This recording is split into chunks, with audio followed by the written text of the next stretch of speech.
The massive screen on the bridge of the EDS Defender showed something no human had ever seen before: an alien fleet emerging from hyperspace.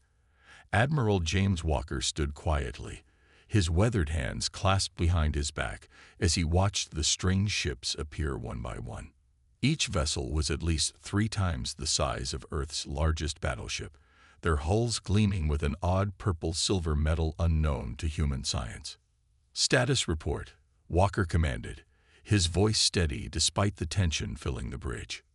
"Sir, we count 37 vessels of unknown configuration. Their energy readings are—" "They're off the charts, Admiral," reported Officer Mike Turner from his sensor station. The young officer's voice trembled slightly as he added, "They could wipe out our entire defense fleet with just a fraction of their power." Earth's defense fleet consisted of just 12 ships, the best humanity had built over the past decade, since achieving faster-than-light travel. They were positioned in a defensive formation around Earth, ready to protect their homeworld, but hoping for peace. A signal came through on all frequencies, automatically translated by their AI systems. "Primitive species, this is Grand Commander Voss of the Stellar Empire. Your world has been chosen for integration into our divine realm. Resistance is not only futile but would be considered an insult to our Emperor's generosity. You have 48 standard hours to surrender and submit to Imperial rule." Walker's jaw tightened. 10 years of preparing for first contact, and this was what humanity got. Not explorers or diplomats, but conquerors. He stepped forward, straightening his uniform. "This is Admiral James Walker of the Earth Defense Fleet. We welcome peaceful contact with your civilization, but we will not surrender our sovereignty. Perhaps we could discuss." The alien commander's laugh cut through the transmission. "Discuss? With primitives who barely understand the basics of space travel. Your species is young, hardly 1,000 years into proper civilization. The Empire was spreading across the stars when your kind still lived in caves." Walker noticed something interesting in those words. The aliens had done their research, but not thoroughly enough. They assumed Earth's technological progress followed the same pattern as other species they'd encountered. They didn't know about humanity's unique development path. "Sir," Lieutenant Anna Parker whispered from her tactical station, "their ships are moving into attack formation. It's similar to the theoretical patterns we developed in the Mars wargame simulations." Walker nodded slowly. Humanity had spent decades preparing for space warfare before they even had proper spaceships. While other species developed space travel and then thought about combat, humans had done it backwards, creating thousands of simulated space battle scenarios, testing theoretical tactics, and preparing for every possibility they could imagine. "Send encoded transmission to all Earth fleet vessels," Walker ordered. "Battle Plan Delta 7 is now in effect. They expect us to either surrender or fight like amateurs. Let's show them how dangerous primitives can be." The next 48 hours were a flurry of activity. While the Imperial fleet waited arrogantly for Earth's surrender, humanity prepared. Every ship was readied, every crew drilled in the tactics they'd practiced countless times in simulation. Walker coordinated with Earth's Defense Command, activating the planetary shield network that had been built in secret over the past 5 years. As the deadline approached, Walker stood again on his bridge, watching the Imperial fleet. They were powerful, yes. Advanced, certainly. But they were also predictable, bound by thousands of years of military tradition that had never been seriously challenged. "All ships report ready, Admiral," Parker announced. "Defense satellites are in position. Ground batteries primed." Walker took a deep breath. Humanity was about to fight its first interstellar war, but they weren't going in blind. They had one advantage the Empire couldn't possibly expect: decades of theoretical warfare experience just waiting to be tested. "Send our response to the Imperial Command," Walker ordered. Message reads, "The Earth Defense Fleet respectfully declines your offer of surrender. We look forward to demonstrating why." The bridge crew smiled grimly at the response. They knew what was coming. The Empire was about to learn that technology wasn't everything. Sometimes, the most dangerous enemy was the one who had spent years thinking about how to fight you before they even had the means to do so. The battle for Earth was about to begin, and humanity was ready to shock the galaxy. Commander Thomas Reed paced in the war room aboard the EDS Defender, his footsteps echoing against the metal floor. Around him, holographic displays showed the positions of both Earth's fleet and the Imperial Armada. He had spent 15 years running space combat simulations, and now it was time to put theory into practice. "Show me Simulation 47B again," he ordered. The AI system brought up a detailed battle plan that had been created 5 years ago, long before humanity had even achieved their first successful faster-than-light jump. Admiral Walker entered the war room, his face showing the strain of the past 12 hours. "What have you got for me, Tom?" Reed pointed to the holographic display. "They're using exactly the same formation we predicted in our theoretical studies. The Empire's ships are arranged in their traditional Spear of Glory pattern, their strongest ships at the front, forming an arrow-shaped formation." "And why does that matter?" Walker asked, though he already knew the answer. He wanted it recorded for the fleet's battle log. Reed smiled. "Because we've spent 10 years figuring out how to break it. Look at this." He touched the display, bringing up a new simulation. "The Empire has used the same basic tactics for over 1,000 years. They've never needed to change because they've always had superior technology. But their formation has 3 major weaknesses they don't even realize exist." The holographic display zoomed in on specific points in the Imperial fleet's formation. They positioned their shield generators in an overlapping pattern, creating an unbreakable front. But they never considered what would happen if someone attacked from multiple angles simultaneously with precisely timed strikes. Officer Turner, who had just entered the war room, watched the simulation with wide eyes. "But sir, our ships aren't strong enough to break through their shields, even with coordinated strikes." "We don't need to break through them," Reed explained, his eyes shining with excitement. "We just need to create a resonance pattern. Think of it like pushing a child on a swing. Small pushes at the right time can create a big effect." He brought up another display showing Earth's fleet. "We've equipped our ships with the quantum targeting systems we developed in the Mars Defense Program. They've never been tested in real combat, but the simulations show they'll work. Each shot will hit at exactly the right moment, creating a feedback loop in their shield pattern." Admiral Walker nodded slowly. "How many ships do we need?" "That's the beautiful part," Reed said. "We can do it with just 3 ships per target. The Empire expects us to either charge straight in or try to run away. They've never faced an enemy who understood shield resonance patterns. Their own power will become their weakness." Walker studied the plan carefully. It was risky. Everything depended on timing and precision. But they had practiced these maneuvers thousands of times in simulation. Every ship captain in Earth's fleet knew exactly what to do. "There's something else," Reed added, pulling up another display. "We've been monitoring their communications. They use a standardized command and control system, highly efficient but predictable. Our electronic warfare systems can exploit that." He showed how the Imperial ships communicated in rigid patterns, following protocols that hadn't changed in centuries. They've never needed to worry about electronic warfare because no one they've conquered was advanced enough to attempt it. But we've been practicing these techniques since before we had working spaceships. Walker stood straight, making his decision. "How long until you can have the fleet ready?" 2 hours, Reed replied confidently. "We've drilled these maneuvers so many times, our crews could do them in their sleep." "Make it happen," Walker ordered. "And Tom, good work. Humanity's survival might depend on those simulations of yours." As Reed hurried to prepare the fleet, Walker stayed in the war room, watching the Imperial ships on the display. Soon, they would learn that humanity's greatest strength wasn't their technology or their ships. It was their ability to think differently, to prepare for battles before they even had the means to fight them.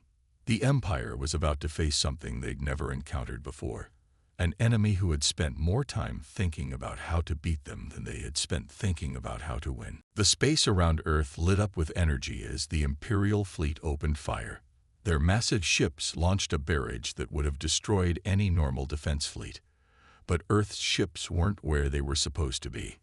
Swarm pattern, Alpha engaged. Lieutenant Parker announced from her tactical station. The 12 Earth ships had split into 4 groups of 3, each group moving in patterns that looked random, but were actually carefully planned. Admiral Walker watched from the bridge of the EDS Defender as the first phase of their plan unfolded. Status of Imperial shields.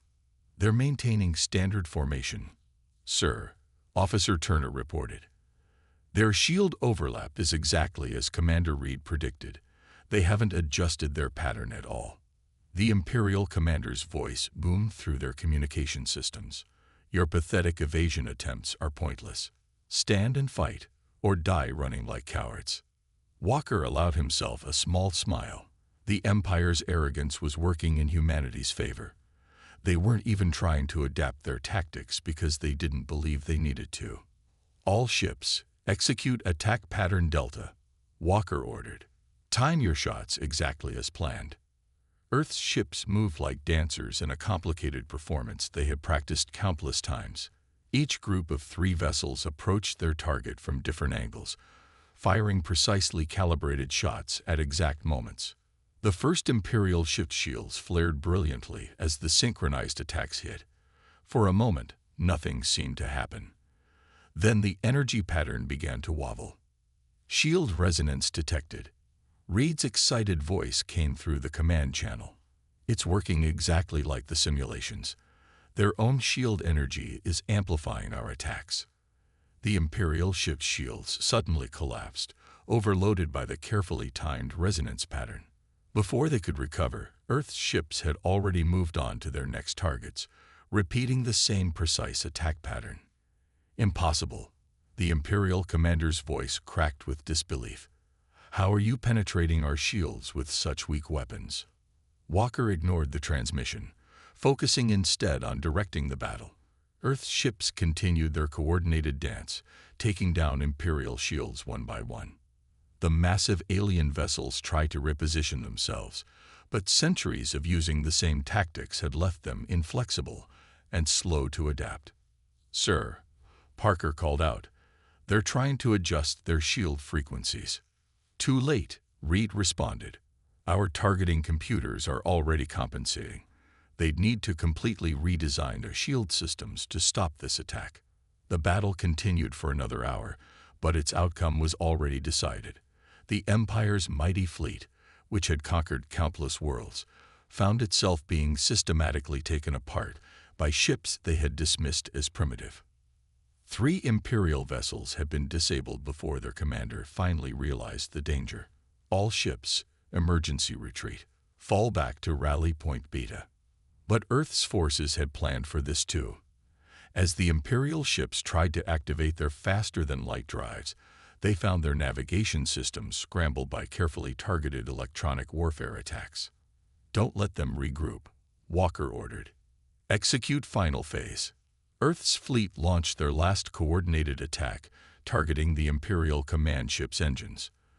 The massive vessel's shields collapsed under the precisely timed assault, and its propulsion systems went dark.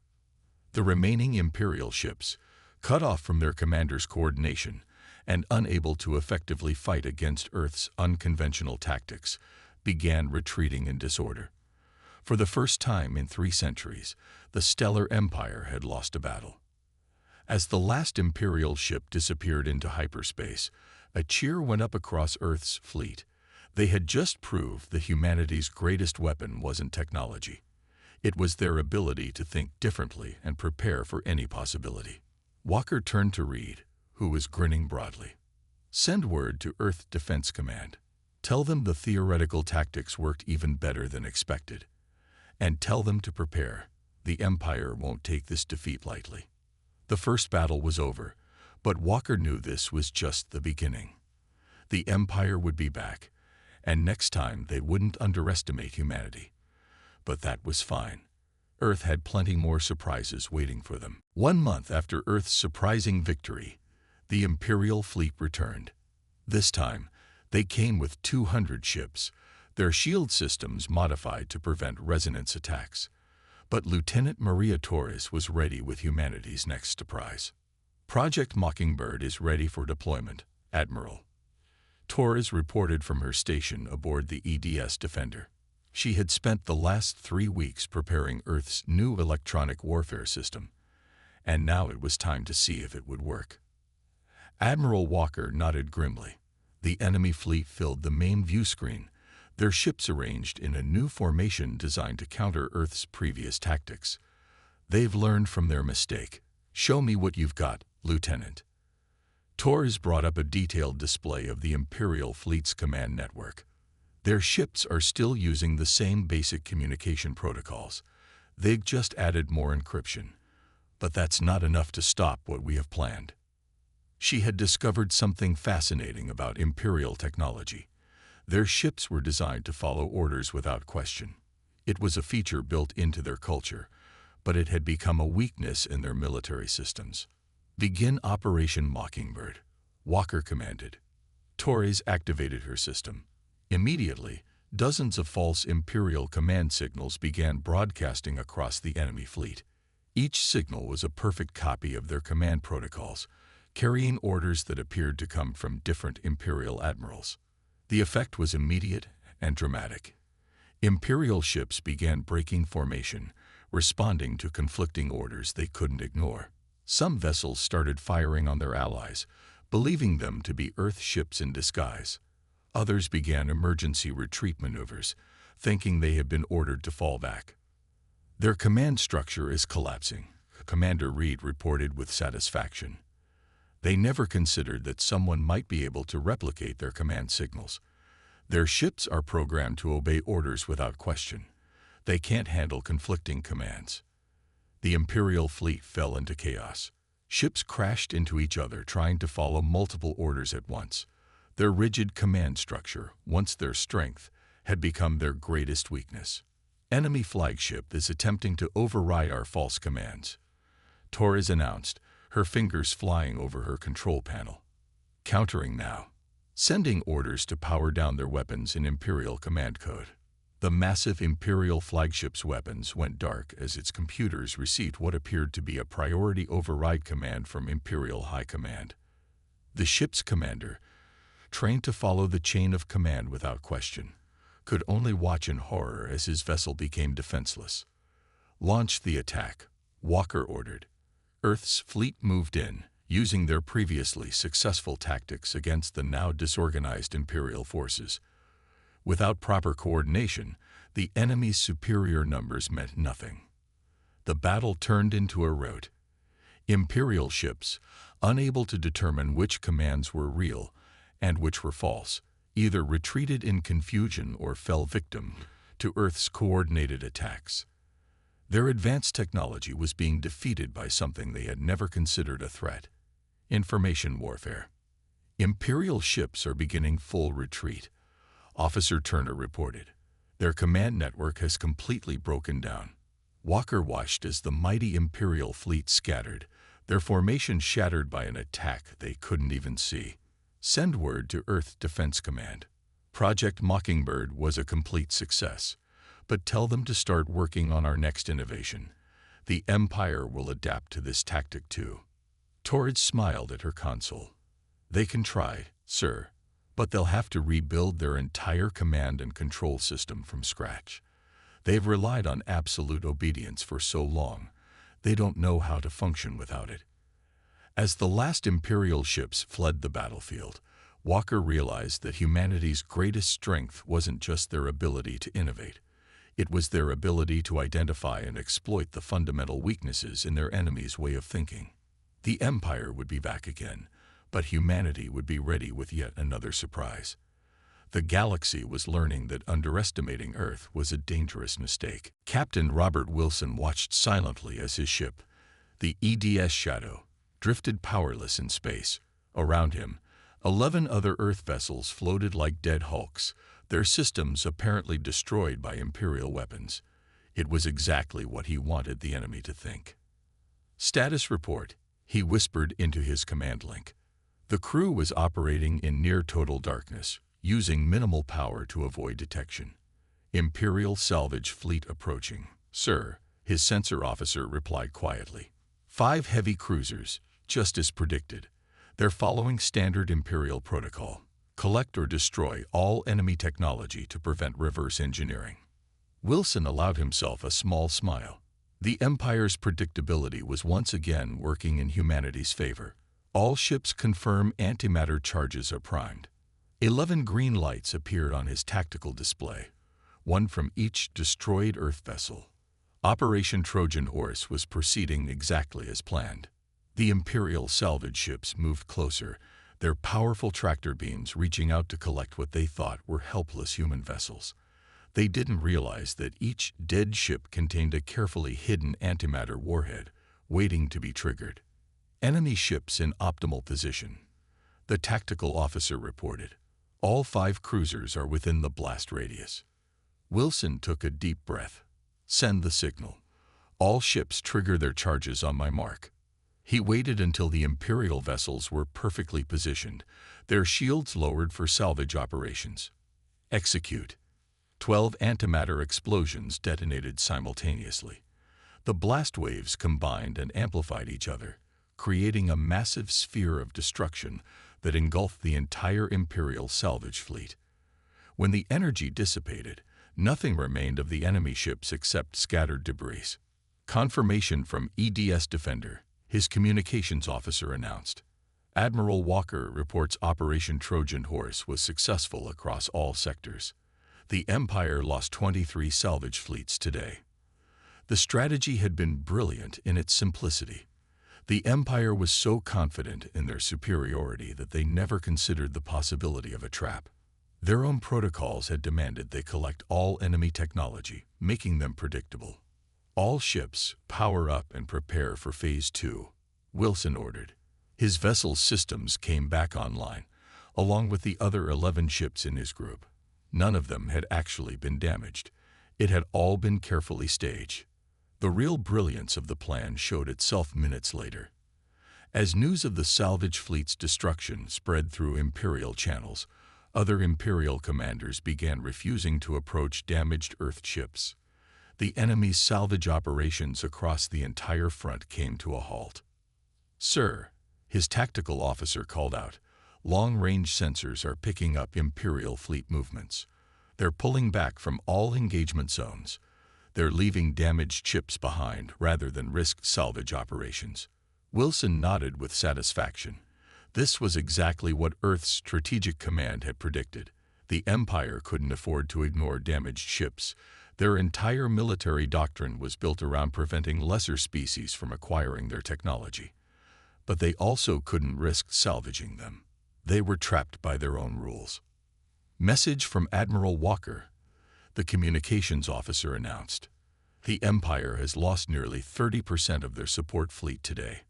Their ability to maintain extended operations is severely compromised." This was the turning point they had been waiting for. The Empire's massive fleet was useless without proper support and salvage operations.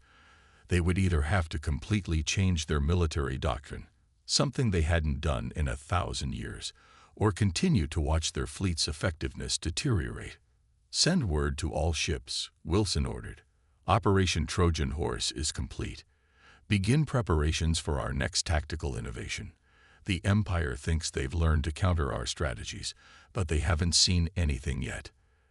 As his fleet regrouped, Wilson reflected on how far humanity had come. They weren't just surviving against the Empire anymore. They were forcing the mightiest civilization in the galaxy to completely rethink their way of war, and they were just getting started. Admiral Walker stood before the holographic display in the war room of EDS Defender, but this time he wasn't looking at enemy fleet movements. Instead, he was watching dots of rebellion light up across the galaxy map. "Another uprising in the Centauri sector," Officer Turner reported. "The rock dwellers of Epsilon are using modified mining ships as combat vessels. They're copying our swarm tactics. News of Earth's successes had spread through the Empire like wildfire. After centuries of oppression, other species were learning that the mighty Imperial fleet wasn't invincible after all. Message from the Crystal People of the Diamond Worlds, Lieutenant Parker announced. They're requesting our electronic warfare protocols. They say their crystalline technology can amplify our Mockingbird signals tenfold. Walker smiled. The Empire had spent centuries keeping their subject species separated, preventing them from sharing technology or tactics. But they had never faced an enemy who actively encouraged cooperation. Grant their request, he ordered, and send them our shield resonance data as well.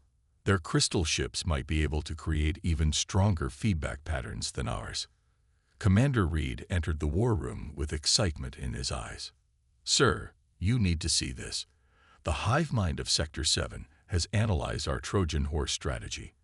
They've developed 15 new variations using their drone ships.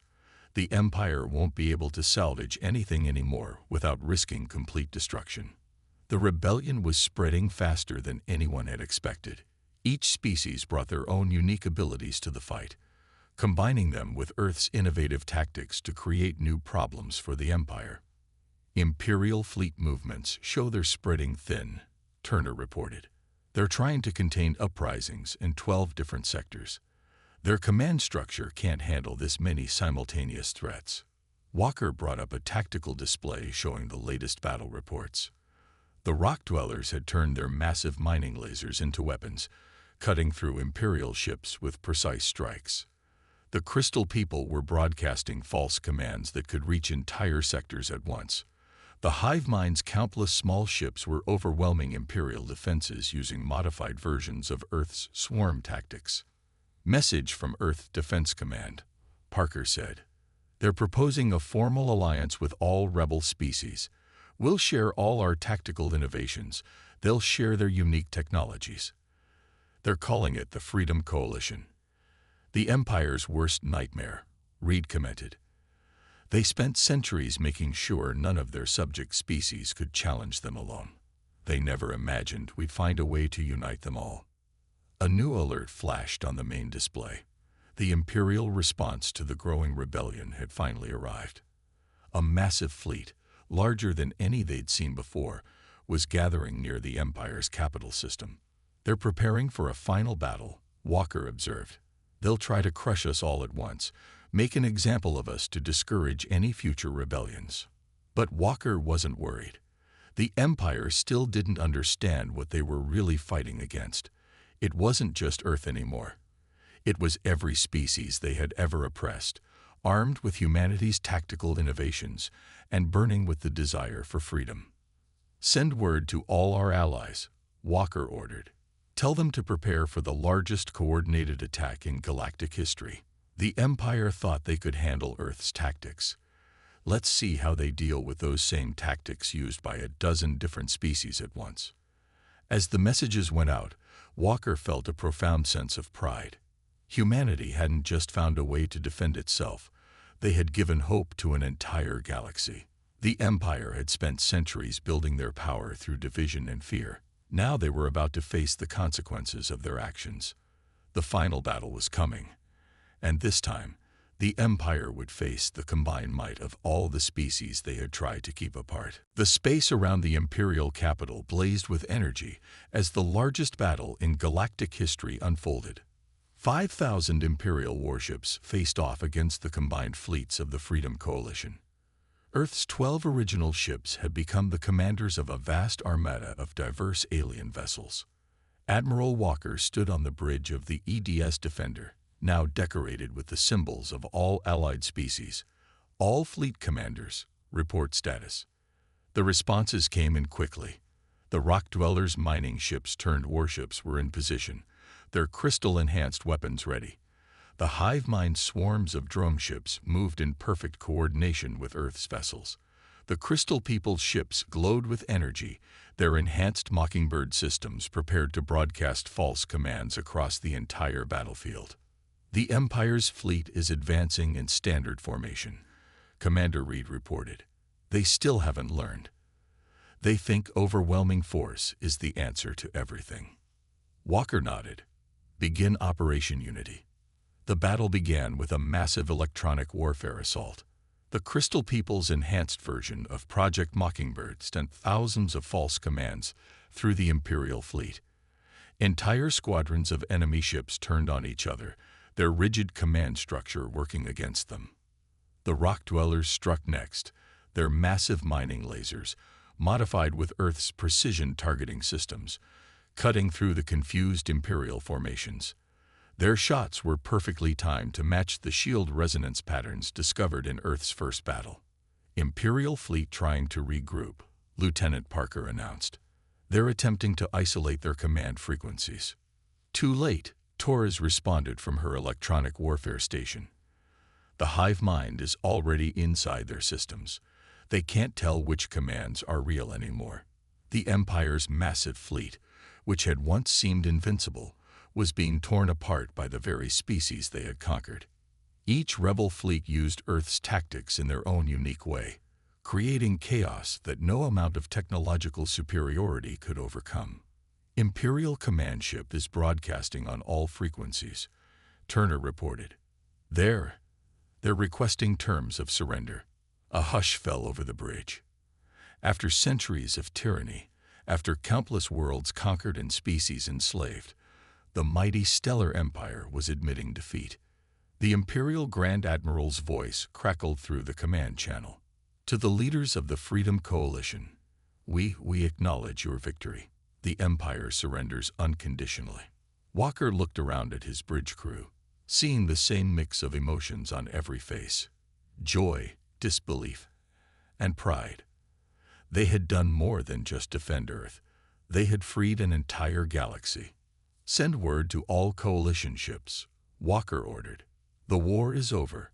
Stand down weapons but maintain defensive positions. As the coalition fleet moved to secure the Imperial capital, Walker received messages from each of their alien allies. The Rock Dwellers praised humanity's innovative spirit. The Crystal People spoke of a new age of shared knowledge. The hive mind proposed a unified defense network to prevent any future tyranny. 1 week later, representatives from all coalition species gathered on Earth to form the new Galactic Council. The Empire's vast territory was divided among its former subjects, with Earth given a seat of honor at the council table. We didn't win this war through superior technology or overwhelming force, Walker told the assembled representatives. We won it by sharing knowledge, by thinking differently, and by working together. Let that be the foundation of our new galaxy. The Council's first act was to establish the Galactic Defense Academy on Earth, where species from across the galaxy would come to learn and share tactical innovations. The Empire's fall had taught them all an important lesson. True strength came not from superior weapons or rigid doctrine, but from creativity, adaptation, and cooperation. As Walker looked out at the assembled aliens, former enemies now allies, he realized that humanity had given the galaxy something far more valuable than new battle tactics. They had shown that even the mightiest empire could be defeated by those willing to think differently and work together. The age of the Empire was over. The age of innovation and cooperation had begun.